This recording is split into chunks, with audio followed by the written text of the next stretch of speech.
Pilipino ako dahil dito ako sa bansang to pinanganak. Pilipino ang nanay at tatay ko. Pinagmamalaki ko ang ating kultura. Kumakain ng isaw, kumakain ng dugo, kumakain ng tenga araw-araw. Mukha ba akong pano? Nabubog ang aking pagkakatao sa loob ng kulturang Pilipino.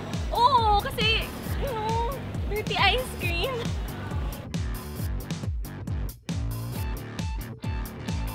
Wala akong BIR, SSS, or NBI clearance. Wala eh. Wala. Wala akong SSS, BIR, NDI, Ano ba yung mga yun? Paano ba nakukuha yun?